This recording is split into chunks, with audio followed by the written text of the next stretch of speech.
Hi there, and welcome back to Drive Time Marketing. This is the show where we help casino marketers turn strategy into action and insights into impact. I'm Julia Carcamo, and in today's episode, we're talking about building culturally intelligent Hispanic marketing that creates fans, not just players, programs that go beyond translation to real connection. So, my guest today, I'm very honored to say, is José Villa. He is president of Census, a cross-cultural marketing agency that's known for research-driven behavior change work. He's been a leading voice on cross-cultural strategy for years, currently serves as chair of the Hispanic Marketing Council. Today, we're going to translate his big brand lessons into practical moves for regional casinos. But first, Jose, if I missed anything in my brief introduction of you, please fill in the blanks. No, I think you got it perfect. I'm excited to be here. So thank you. All right, well, let's start on why Hispanic marketing for casinos and why now. So when casinos say we tried Spanish ads once and it didn't move the needle, which I'm sure is not just casinos that you've heard this from. What are they missing? Yeah, we hear that all the time. Anybody that's been in Hispanic marketing for more than a couple of years will have experienced that across categories and industries. And that really that sort of experience underpins the fact that most brands, most organizations, most industries, when they first go into Hispanic marketing, they usually approach it wrong. And the first key step they miss is understanding the multiple segments and the diversity in the market. So, that experience of we tried a Spanish ad and it didn't work is usually a reflection of you tried to reach the wrong Hispanic subsegment. And depending on where your market potential is with the Hispanic market, you probably went about it incorrectly. So, Well, okay, so it really is more about the cultures, the different cultures mhm. in the Hispanic market. So what does cross-cultural mean when you think about it in practice for maybe a regional property where Spanish dominant guests aren't the majority? Right. And not surprisingly, but yeah, what cross-cultural means in the context of Hispanic marketing, it means understanding and being able to reach the different subsegments that make up the market. And there's a lot of different ways to segment the Hispanic market. There's some common ways that that are sort of used quite frequently. The first is around acculturation, which is the way that the way that you measure how close a particular Hispanic audience is to their home culture Hmm. from the country that they either immigrated from or their parents or grandparents immigrated from, right? So, do they engage in a lot of the same customs and activities, celebrate the same holidays as they did? Basically, do they still act, if they're a Mexican American, how closely do they act to a Mexican from Mexico versus an American, who has completely adopted all the cultural norms and practices in the United States? So acculturation is one way. Language usage is another, right? That's very commonly used in terms to segment Hispanic population. So, do they speak Spanish? How much do they speak Spanish? Hmm. When do they speak Spanish? And also Spanish consumption of media, right? So, what language are they consuming media in, and what languages of media are most impactful for reaching them? Yeah. There are other ways to segment the audience based off of how many years they've been in the United States, which is closely tied to acculturation, obviously age and generation. Hmm. But those are the two big ones and the ones that, usually bear the most fruit in terms of how to think about the market and break it up into subsegments. It's interesting you say that because when I was growing up, I remember saying my parents who emigrated here were Mhm. raising very American children. Yeah. Yeah. Yeah, and that's an example of right, the acculturation process, usually goes full spectrum over the course of one generation, right? Right. So, but then there's also some nuances. Sometimes people retroculturate and become more close to home culture, even Yeah. though they were born in the United States, right? It depends on where you grew up too. There's also, I failed to mention, based off of nationality. Um, and there's obviously very significant cultural differences among Hispanics who are of Mexican heritage, Caribbean Right. Hispanics from Cuba, Puerto Rico, Dominican Republic, those from Central America, South American countries. So there's all these differences that then come and reflect in kind of their sort of lifestyle and their cultural sort of norms in the U.S. Right. Um, and so, like, if you grow up, for instance, as a Hispanic in a very Hispanic neighborhood where everybody's speaking Spanish, you may not acculturate very quickly, and it may actually take multiple generations, or none at all, right? If Mm. you've ever been to parts of Miami, you know that people speak Spanish there. It's like the primary language, right? After second, 2 or 3 generations, right? So there's Right. a very slow acculturation, and if you could argue that actually some of the general market, when they move to places like Miami, become more Hispanic in terms of their cultural practices. So. So how can you actually go about learning the community without stereotyping them? Mm. Well, research is always the first step, and that's the most important, I think, approach to understanding the market better. So, ideally, and brand different organizations are going to have different sort of, resources available to do that. There is a lot of great research out there that's free, that's publicly available, secondary research. There's a lot of great syndicated research tools that don't cost very much. There's also some free syndicated research data like the U.S. Census Bureau puts Mhm. out. And then obviously, if you have the ability, the time, the resources, conducting primary research. So the research is always the first step to better understand the market and to start to segment it and to avoid going off of stereotypes. I mean, stereotypes, there there is some basis in truth in every Right. stereotype, right? But they don't apply generally, right, and broadly. And when you're talking about a Hispanic market that's 60 plus million people, the stereotypes usually fall off very quickly, right, when you start Mhm. really diving in because it doesn't represent such a large, diverse, geographically diverse audience. So let's talk about, getting customers in the door and uh creating something that makes them feel like they are belong there and they want to return there. So Sure. let's talk about just the outreach first. What channels do you think punch above their weight for Hispanic reach? Is it radio? Is it TV? Is it WhatsApp? Is it, sports sponsorships, which a lot of casinos have been doing lately? Yeah.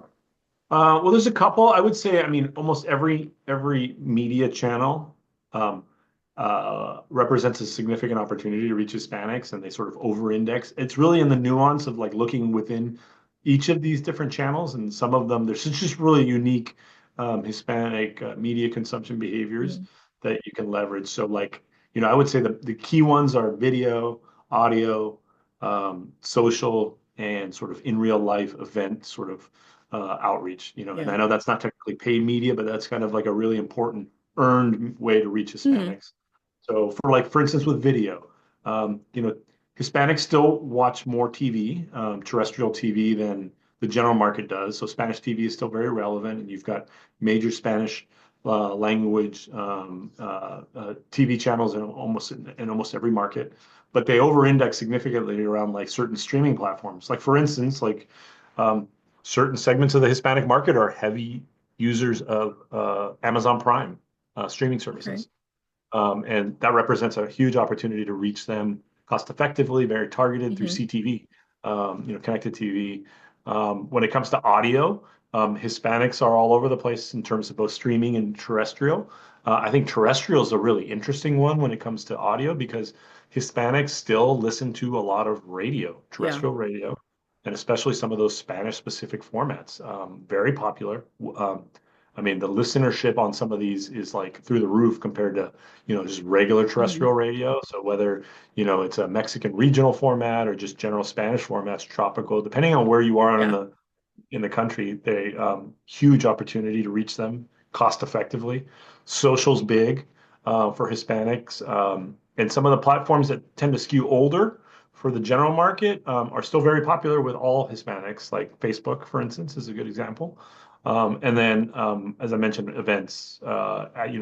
face to face in real life, that stuff still really works with Hispanics. Yeah. Uh, they respond. They're more likely to be at events and festivals and things like that, and so that's just a really effective platform. And then I'll make a plug for like one that probably sounds old school to a lot of people, but we see a huge amount of success is things like direct mail. I mean, Hispanics have like double. We see like double the response rates on direct Oh, mail. wow. You would see in the general market, in a lot of markets. They're more likely to respond. So, channels like that, there's some interesting opportunities. Yeah. Well, casino marketers are great at direct mail, so that's definitely an opportunity. Yep. So, Yep. Yep. you mentioned Spanish radio, and I am a firm believer that Spanish radio is really a great channel. But when you think about media buying, a lot of these Spanish stations are small and they don't subscribe to the ratings. And so it's hard for media buyers to necessarily justify the buy because they can't get the measurement. Sure. Yeah, and that's a common issue across a lot of Spanish Yeah. media formats. They don't have the measurement, particularly if you're buying local, you're in smaller markets. So that is a challenge, and that's where you need more sophisticated media buyers that can help you sort of measure them in other ways. Hmm.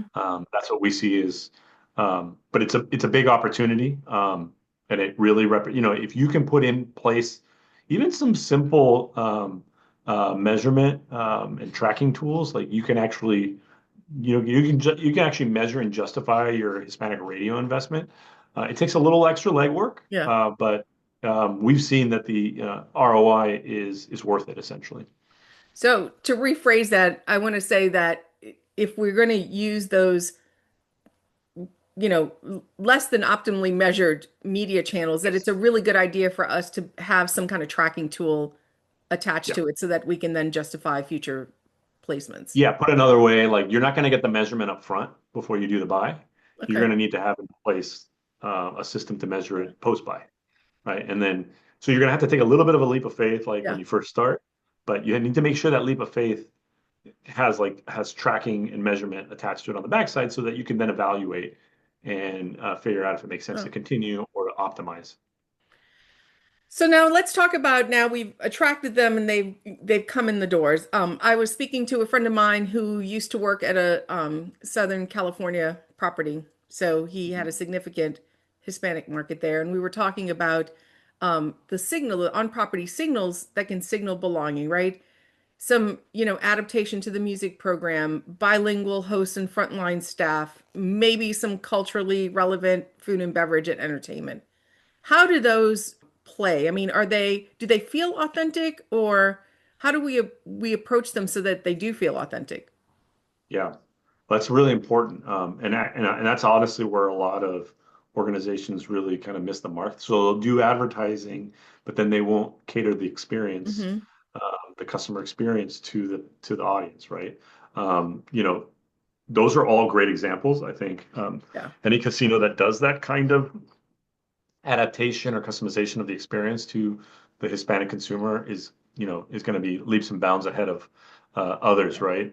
So taking advantage of, and then just making sure that, like, when you mention music, for instance, understanding what are the music formats that are commonly consumed in your market, right? So making sure that you have the right. You don't Hmm. want to be playing tropical music if you're in Southern California. You're going to want to have more like Mexican ranchera or Yeah. the appropriate Mexican formats, right, that are going to be popular with the audience. So again, that gets into some of the cultural nuances of the Hispanic market. Hmm. Uh, even the bilingual staff and and some of the language that you use and signage and things in the casino, making sure you're using the right words. The Yeah. vocabulary varies depending on region. So using like overly generic or the wrong language in terms of the semantics of it Hmm. is also kind of a miss, right? So you're kind of you're getting halfway there by actually doing it in terms of the creating a better cultural experience, but you got to finish the last mile by making sure that it's Right. right, that it's customized to your Hispanic consumer, and easy ways. I know casinos have a lot of data on their consumers. Is really excited mining that data to figure out exactly what it is. What are some of those characteristics of their Hispanic players that they can then sort of customize the experience to. Right. And I think we know how to build some KPIs because we want to build loyalty versus just one-time traffic, right? We want customers to come back over and over again. A Right. lot of that happens through the experience that they have that makes them feel like they belong and they want to come back to. Yep. Yeah. 100%.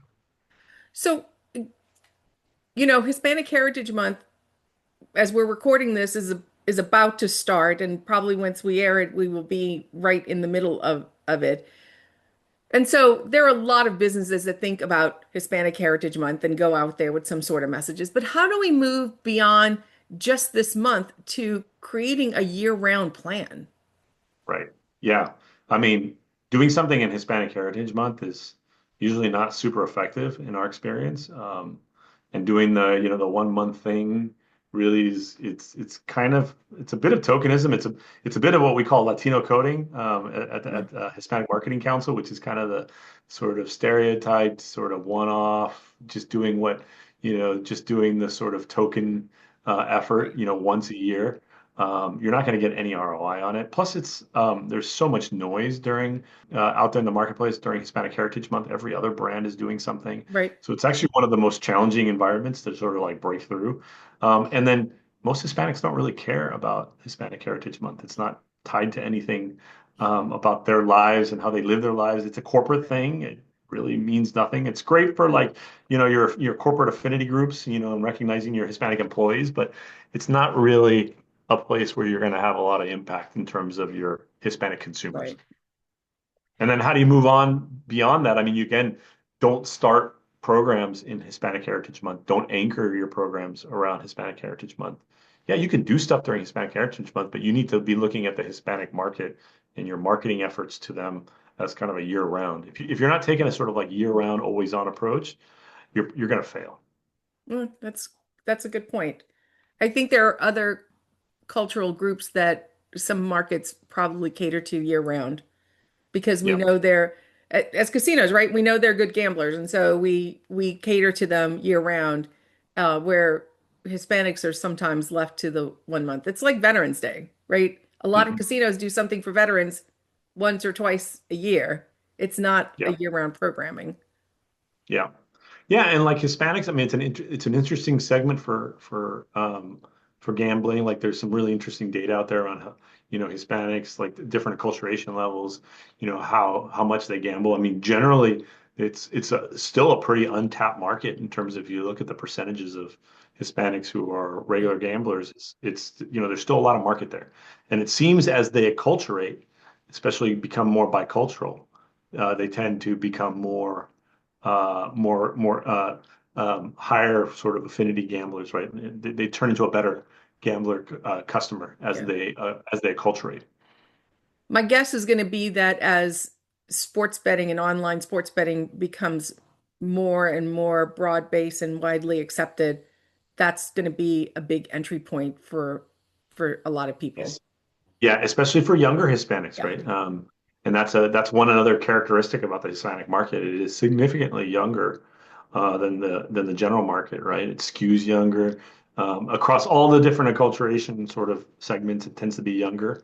So and they have some very unique, young people in general, right? Are very different types of are engaging in very different types of gambling behavior, and that's also the case with Hispanics, young Hispanics, but they represent a huge sort of like lifetime value, right? Because Right. they're younger, so very attractive in that sense. Right. Let's think about like some quick playbooks. Like what are some quick wins that you would recommend to casinos, especially in these regional markets? Yeah. Well, quick wins kind of like approach would be do a quick sort of market sizing, addressable market sizing. If you compare that with some internal data on, what percentage of your or what number of your Mhm. customers are currently Hispanic. If you have access to that kind of Right. data, where you can, that's kind of like the first thing. It's just like see, where the market opportunity is, and see how big the market is, right? Because Right. for some casinos, for some regions, the Hispanic market may not be large enough to warrant an effort. Others, it may be pretty huge Hmm. and may represent a very significant. So that's the first thing I would recommend is kind of size the prize, understand the audience, and then if you've identified that there is a sizable potential market there, um, start to break it down. Yeah. Start to understand kind of like both audit your current Hispanic guests because you might have like a model for a sort of lookalike audience to grow, right? Because Okay. I guarantee it doesn't matter what casino, what region, they're probably not getting more than 15 or 20% of the sort of Hispanic market potential. Hmm. And so if you have access to data on your current Hispanic customers, that could be a great proxy for creating kind of lookalike audiences that you could then go after in the larger Hispanic market. Um, and then start with a pilot. I think that's the most effective way to go about sort of going in market. Don't go big day one. Right. Start with some like smaller controlled tests. We talked about earlier about, some of the challenges with measurement around some of the Hispanic media and Right. Spanish language media. So if you just go in and do a big TV radio buy and then like you're not set up to measure it, you're going to think it's a failure, right? Because Right. you're not going to see. And in the Hispanic market, a lot of times, it takes a little longer. There's a little more education there's usually that needs to be done with the market. There's a little bit more brand awareness that you have to create with the market. So, whereas in the general market, you might launch a 3-month program and start to see results. With the Hispanic market, we tend to see across all categories that you need to spend a little bit more time. They take a little bit more time up front, Hmm. um, but then they end up becoming much more loyal from a brand perspective in the long run. So you have to have the proper amount of time. But yeah, start with test and scale. We find that, and don't just assume. I mean, there's a lot of things I can tell you Yeah. about. Just don't do these things when you start because you're probably going to fail. I love the idea that you mentioned right off the bat is to do some research. I'm Mhm. a big fan of doing research, and we typically will start research with our own databases. So, Yep. but never really, I've not seen a casino do focus groups with Hispanics. Like, do Hispanics respond to things like coming in for hope for focus groups or answering Absolutely. surveys? Can we be Yeah. successful in getting some feedback in those tools? 100%. Yeah. And a lot of so on in terms of qualitative research, focus groups and stuff, Hispanics, participate quite a bit in those things. Okay. There's been a lot of technological advances in the last couple of years that have made that even more, yeah, easier to do. So it used to be really hard, for instance, like you would do research with with the Hispanic market and you would kind of have some sample biases. You're not really getting the people, especially some of the less acculturated Spanish Hmm. dominants. Right. They're not being represented in the research because they're hard to get. They're kind of hard to reach audiences. But now with a lot of them, like for instance, like you can do like online focus groups, mobile based. It's a lot easier. You get better, Okay. more representative samples of Hispanics. Like we were doing we've been doing some research in the last couple of years, trying to reach Hispanic tradespeople, right? These are painters and people that are Hmm. working on construction sites. Those are usually impossible people to reach. Right. Um, you know, before the internet. And now it's like you can actually do focus groups with these people because they can get on their phone, they can participate in a research study, over their phone, where it was almost impossible to ever get somebody like that to show up at a focus group facility for Right. a 1.5 hour focus group. Same goes with surveys, getting the participation rates. There's a lot more. There's some great panel products out there that you can get them really cheap. Um, and then obviously, if you have your own Hispanic sort of tagged customer data, you can Yeah. leverage that to start with, right? Right. Right. Well, Jose, thank you so much for joining us for this conversation. It's going to be really valuable for our casino customers. Can you tell us where people can learn more if they want to get in touch with you? Absolutely, yeah. They can find more about us at Census at censusagency.com. I can be reached also at jrvilla at censusagency.com. And then sort of for general sort of Hispanic market opportunities and sort of research, I highly recommend that everybody check out the Hispanic Marketing Yeah. Council .org. We have a lot of great research on the market. When I was talking about some of the free secondary research that's out there. We've got a lot of great stuff at HispanicMarketingCouncil.org where you can get that stuff for free. And so it's a great first step for those thinking about Hispanic marketing. Well, thank you everybody for joining us. If today helped, share it with your team and start a plan this week. We'll see you next week.